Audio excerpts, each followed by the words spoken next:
Bharat Ratna doctor Bhupen হাজৰিকাৰ জন্ম শতবৰ্ষ উদযাপন অসম অলিম্পিক সন্থাৰ আমাৰ প্ৰাণৰ ভূপেন দা শীৰ্ষক অনুষ্ঠান আয়োজন গীতৰ মাধ্যমেৰে ক্ৰিয়াত সমন্বয়ৰ বীজ সিঁচা সুধাকণ্ঠক শ্ৰদ্ধাৰে স্মৰণ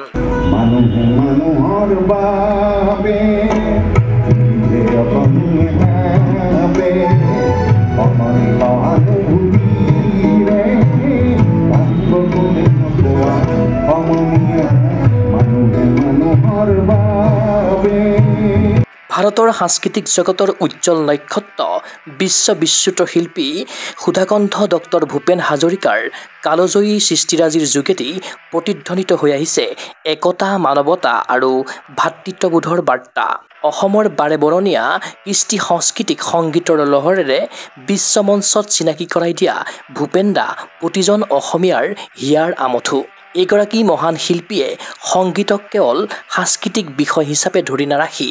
এই পৃথিৱী এক ক্ৰীড়াংগন শীৰ্ষক কালজয়ী গীতটোৰ জৰিয়তে ক্ৰিয়াকো সামৰি লৈছিল সুধাকণ্ঠৰ জন্মদিন উপলক্ষে অসম অলিম্পিক সন্থাই গুৱাহাটীস্থিত ৰাধা গোবিন্দ বৰুৱা ক্ৰীড়া প্ৰকল্পৰ প্ৰাংগণত সোমবাৰে সন্ধিয়া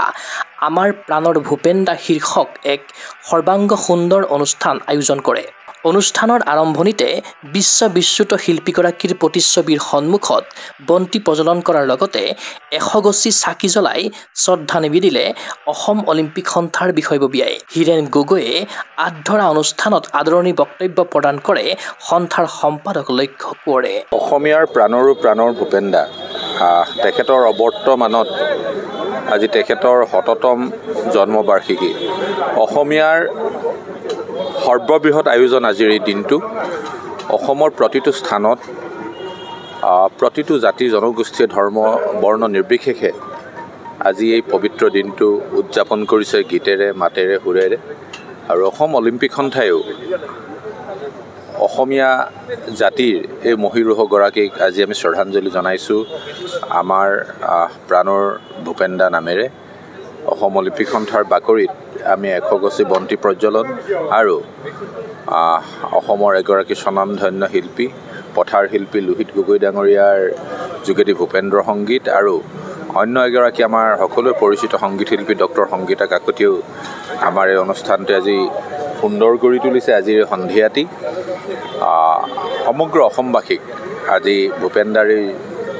জন্মবাৰ্ষিকীত আমি শুভেচ্ছা জনাইছোঁ আৰু অসমৰ মাননীয় মুখ্যমন্ত্ৰী ডক্টৰ হিমন্ত বিশ্ব শৰ্মা ডাঙৰীয়াকো ধন্যবাদ জনাইছোঁ তেখেতৰ বিশেষ প্ৰচেষ্টাত এই জন্ম শতবাৰ্ষিকীটো বৰ্ষজোৰা কাৰ্যসূচীৰে অসমৰ চুকে কোণে আয়োজন কৰা হৈছে আৰু ভাৰতবৰ্ষৰ মাননীয় প্ৰধানমন্ত্ৰী ডাঙৰীয়ায়ো এই জন্ম শতবাৰ্ষিকী কাৰ্যসূচীত অহা 13 ছেপ্টেম্বৰত গুৱাহাটীৰ এক বিশেষ কাৰ্যসূচীত অংশগ্ৰহণ কৰিব ভূপেন দাই সংগীতক কেৱল এটা সাংস্কৃতিক বিষয় হিচাপে নাৰাখি ইয়াত এই পৃথিৱী ক্ৰীড়াংগন নামৰ সেই বিখ্যাত গীতটোৰ যোগেদি ক্ৰীড়াকো সামৰি লৈছিল আমি সদায় তেওঁৰ ওচৰত কৃতজ্ঞ হৈ ৰম অনুষ্ঠানত বিশিষ্ট অতিথিৰূপে উপস্থিত থাকিল আমাৰ অসম কাকতৰ কাৰ্যবাহী সম্পাদক গৌতম শৰ্মা ভাষণত গৌতম শৰ্মাই এই পৃথিৱী এক ক্ৰীড়াংগন শীৰ্ষক কালজয়ী গীতটোৰ মাজেৰে ডক্টৰ ভূপেন হাজৰিকাই ক'ব খোজা কথাবোৰৰ ওপৰত আলোকপাত কৰে কথাবিলাক আপোনালোকে চাই পঢ়ি চাই ভালকৈ শুনিবলৈ চেষ্টা কৰে যে গম পাব যে ঠিক সেইধৰণে এই গানটো কেৱল অসমৰ ক্ৰীড়া ক্ষেত্ৰতো নহয় মই ভাবোঁ পৃথিৱীৰ যিকোনো ঠাই ক্ৰীড়া ক্ষেত্ৰৰ টিমচুং হ'ব পৰাকৈ গানটো লিখিছে ভূপেন হাজৰিকা আৰু সেইটোৱে ভূপেন হাজৰিকা বাহাদুৰী খুব ধেমালি কৰি ভূপেন হাজৰিকাই এটা কথা কৈছিল যে 3টা বি থকালৈকে অসমীয়া জাতিৰ মৰণ নাই এটা হ'ল বি ফৰ ব্ৰহ্মপুত্ৰ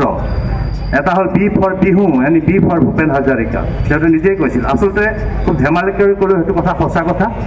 মই এই মুহূৰ্ততে ক'লোঁ যে কেৱল এটা থিম ছঙেই নহয় এই থিম ছংটোতো সাংঘাতিক ধৰণে ক্ৰীড়াক বন্দনা কৰা হৈছে এই গীতটোত 3টামান শব্দ এই পৃথিৱী এক ক্ৰীড়াংগন ক্ৰীড়া হ'ল শান্তিৰ প্ৰাংগণ এই পৃথিৱী এক ক্ৰীড়াংগন যৌৱন যৌতাতি জ্যোতিৰ্ময় যৌৱন যৌতাতি জ্যোতিৰ্ময় জীৱনৰ গতি হয় কৰ্মময় জ্যোতিৰ্ময় কৰ্মময় ক্ৰীড়াংগন প্ৰাংগণ ইফালে এই অনুষ্ঠানতে বিশিষ্ট আবৃত্তিকাৰ অনুপজ্যোতি চৌধাৰীয়ে কবিতা আবৃত্তি কৰাৰ উপৰি পথাৰ শিল্পী লোহিত গগৈ আৰু বিশিষ্ট সংগীত শিল্পী ডক্টৰ সংগীতা কাকতিয়ে ডক্টৰ ভূপেন হাজৰিকাৰ কালজয়ী কেইবাটাও গীত পৰিৱেশন কৰি সুধাকণ্ঠক কৰিলে স্মৰণ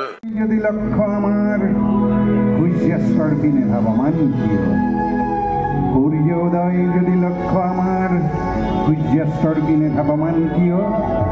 শীতল বৃষ্টি যদি কাম্য আমাৰ অনাবৃষ্টি খেদি ফুৰিছো কিয় অনাবৃষ্টি খেদি ফুৰিছো কিয়। উল্লেখ্য যে 2007 চনত গুৱাহাটীত অনুষ্ঠিত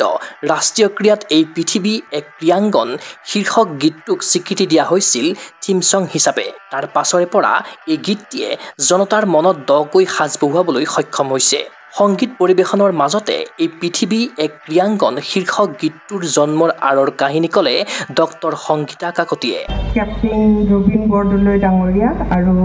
আমাৰ সেইখিনি সময়ত ইয়াতে থকা ডেপুটি ডাইৰেক্টৰ, সেইখিনি সময়ত ডেপুটি ডাইৰেক্টৰ কোন আছিল আপোনালোকে নিশ্চয় জানে। দুয়োজনে ভূপেনদাৰ নিজৰ পাৰৰ ঘৰলৈ গৈ ভূপেনদাক অনুৰোধ জনালে যে ভূপেনদা আপুনি নেশ্যনেল গেমছৰ কাৰণে আপুনি থিম ছংটো লিখিব লাগে, সুৰ দি নিজে গাব লাগে, আপুনি মুঠতে নেশ্যনেল গেমছৰ থিম ছংটো আমাক ৰেডি কৰি দিয়ক। ভূপেনদায়ো হ'ব বুলি কৈ বঢ়িয়াকৈ চাহ তাহ খুৱাই পঠিয়াই দিলে। তাৰপিছত এওঁলোকে যেতিয়া খবৰ লৈ আছে, খবৰ লৈ দেখিছে ভূপেনদাই গানো লিখা নাই, একো কৰা নাই। তেতিয়াই এই গীতটি উলিয়াই দিলে, এই পৃথিৱী এক ক্ৰীড়াংগন। আৰু এই গীতটি ৰাষ্ট্ৰীয় ক্ৰীড়াত 2007 চনত আৰম্ভণি গীত হিচাপে অসমৰ 100 গৰাকী কণ্ঠশিল্পীয়ে কণ্ঠদান কৰিছিল। ব্ৰহ্মপুত্ৰৰ বিস্তীৰ্ণ পাৰৰ অগণন জনতাৰ বলিষ্ঠ কণ্ঠ